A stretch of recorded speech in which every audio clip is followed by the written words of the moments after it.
Hi, I'm Rebecca. I'm your Studio NPL photography and video production mentor, and today we're going to talk about one of the rules that is the most popular rule in photography and video production.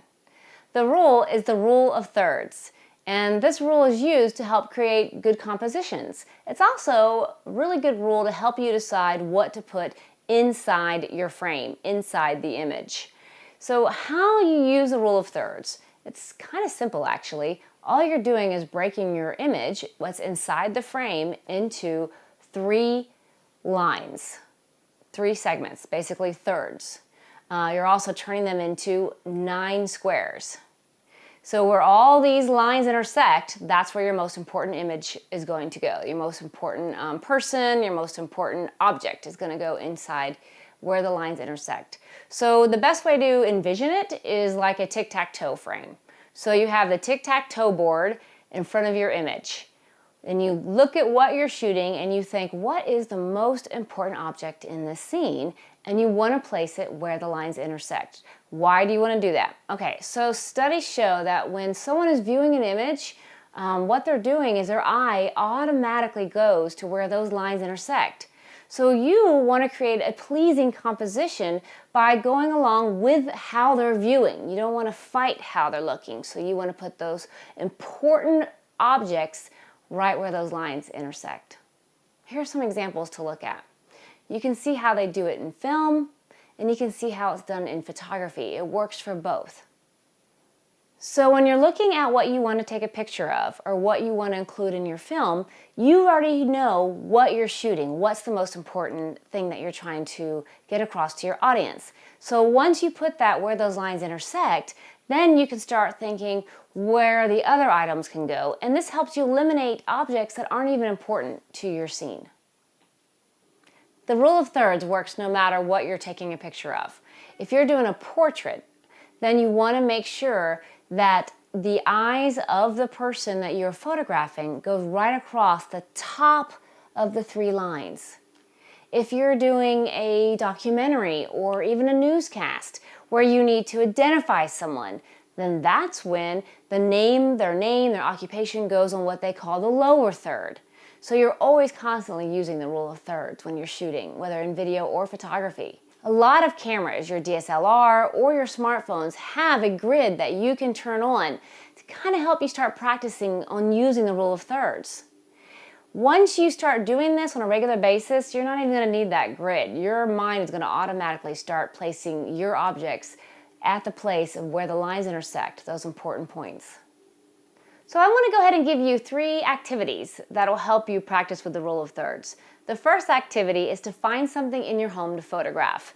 Now, it can be whatever you want as long as you have the ability to get near it and far away. And you're going to photograph it in 3 different ways. A close-up shot, a medium shot, and the wide shot, also known as the long shot. And each time you photograph it in these different ways, you're going to think about the rule of thirds. You already know what your object is, you picked it, so you know that's going to be the most important object. Think about placing it where the lines intersect and then look around and see, is there another important object that should be in another intersection line? Or do you want to kind of remove objects? Again, the rule of thirds, a great way to help you decide what goes in your frame and what leaves your frame. Okay, so once you've practiced that, let's try a second activity, portraits. Now, if you're doing a portrait of someone, pick a family member or a friend, and you're doing a portrait, the one thing to think about when portraits is to include something that's important to that person. It's not just a picture of that person, it's showing a bit of their personality. So I want you to think of including something that represents that person in your shot. And then you're going to have to include that object plus the person and decide how to set it up, thinking about the rule of thirds. And then the final activity is a movie night, right? We all love movie nights right now. So think about what movie you're going to watch your movie, but while you're watching your movie, the activity is to pay attention. Are they using the rule of thirds? Which I'm telling you they are. But when are they using it? Start noticing it, start looking for it. And it'll really help you start thinking, wow, they really are using the rule of thirds in every shot or almost every shot. If they're not, think about why they're not. You know that saying, you have to know the rule to break the rule. So if they're breaking the rule, then they're trying to make you uncomfortable, uneasy, they're forcing you to look somewhere else. So think about that when you're watching your movie. All right, so that's the rule of thirds. If you have any questions, feel free to put it in the comments. If you do practice these, I'd love to see your shots. You can upload them, hashtag Studio NPL, or feel free to email them to studionplnashville@gmail.com.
Hey Studio NPL fans, it's Ashley coming back at you with another nugget of wisdom from Leave No Trace.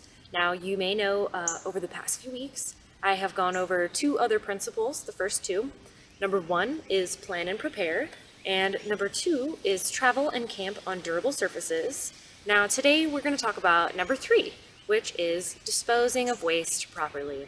So there are two main kinds of waste. One is trash, just basically anything that's been discarded. And the second one is human waste, so think of bodily functions here. So why should we care? Now, when you see a lot of trash on the ground, or on a sidewalk or in a park, it can affect how you feel about a space. And that in turn can affect how you care and take care of the space, and how you take care of yourself as an individual. And that can make a lot of impact over time. Let's talk about human waste first. This part can get a little bit squicky, yet everybody has bodily functions, so there's really no shame in it. So say you're outdoors, you're having fun with your friends, and you need to go to the bathroom. What do? Well, if there is a facility available, definitely use it. Go to the bathroom there. If there's not a facility available, what do? Well, it depends first on what you need to do.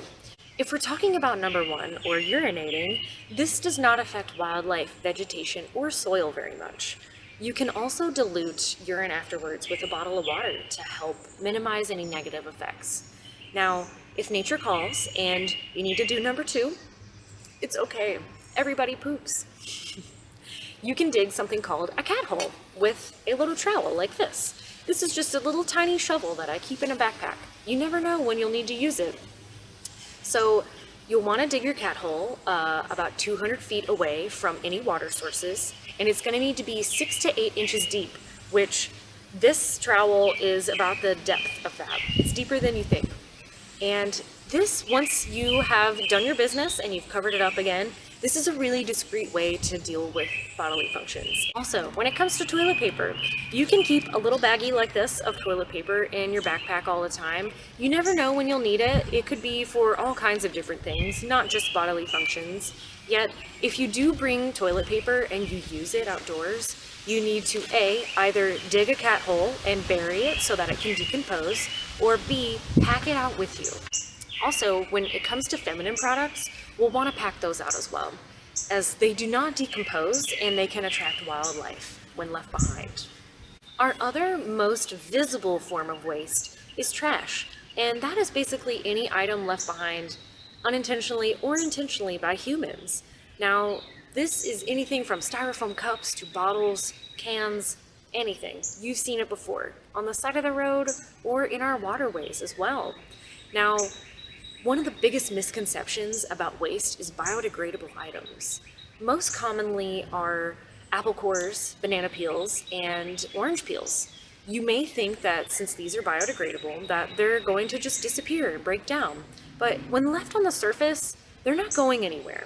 They attract animals who do not need to be eating people food because that's not a part of their natural diet and it can make them sick.